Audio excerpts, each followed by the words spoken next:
Hi, Dr. Shiram here with you with another interesting topic, and this time I am going to talk to you about the concept of democracy. Okay, it's not going to be some lecture on democracy. I just want you to do this thought exercise. Okay, picture that you are a leader of a very successful democracy. Okay, and you got long-term vision. Long-term vision for a country means, let's say, it's going to stretch beyond 10 years. So that includes at least 10 years, roughly translates to 2 terms, right? 2 terms in any democracy for any government. Now the thing is this: let's say the vision that you're having for the country, and right from your beginning of your first term you got elected, and then you're working on your vision, but then the vision is not complete, it's just started, and the first election has come back again. Your first term is going to expire, and the election has come back again, and now you have to abandon your vision. Okay, work on your vision and start working towards getting re-elected, right? Correct? Because without getting re-elected you will not be able to continue your vision, right?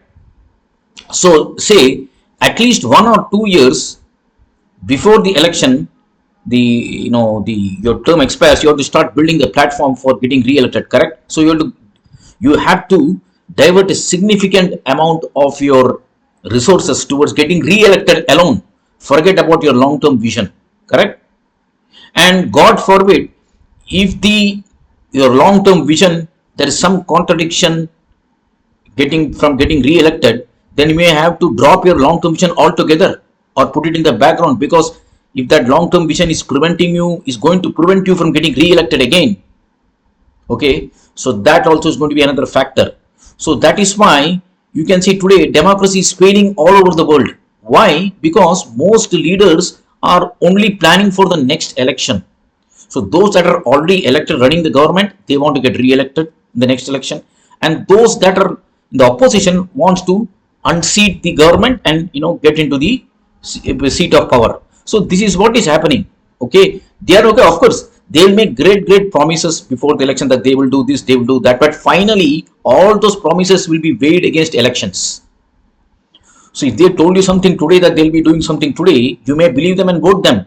And 1 or 2 years down the line, what they will do, they may start work on their promises, but 1 or 2 years down the line, if that promise is going to affect their chances of getting re-elected, they will drop it just like that. So this is the system. This is where the system is failing. They can't, fulfill all their promises, because the most important thing for them, for their party, is to get elected, re-elected, run the government. So that's where they are to be in power. Let's say to be concise. They want to be in power. That's all.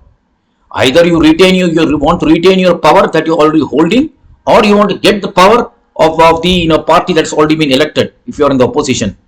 So most of their talks, most of the pre-election promises becomes hollow. Hollow, literally. They don't, you can't take them seriously at all.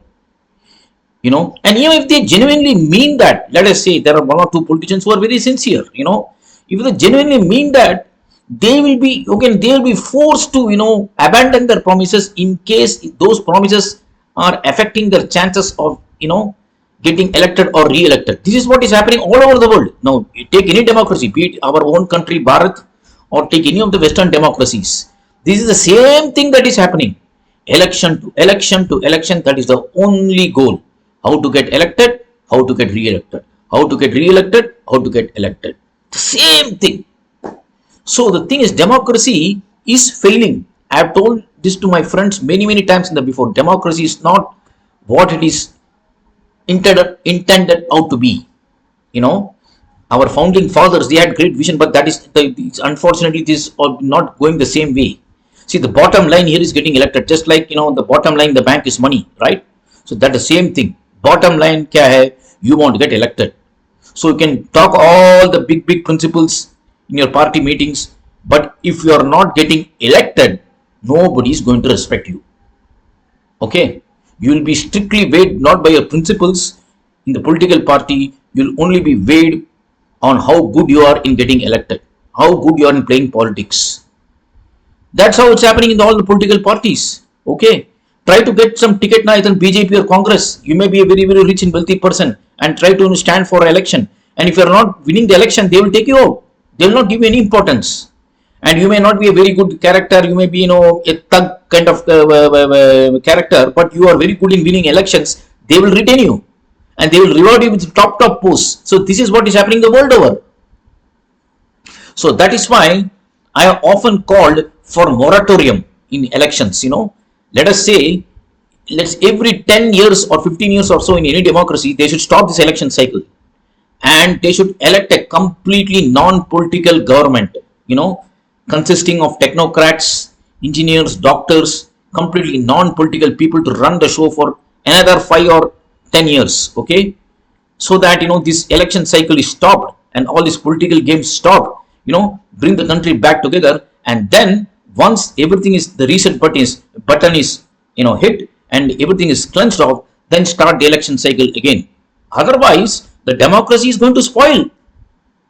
It's going to be a law of diminishing returns. There's going to be no long-term benefit. We can see in many of the democracies today, they are stuttering. And the people are getting increasingly frustrated because of this. I would like to know what are your thoughts. Okay. Because democracy should not be just, winning elections. It should be rising above that, right? Okay. Otherwise, people will lose hope in you, right? In the system. Thank you very much and have a very nice day. Jai Hind. Om Namah Shivaya.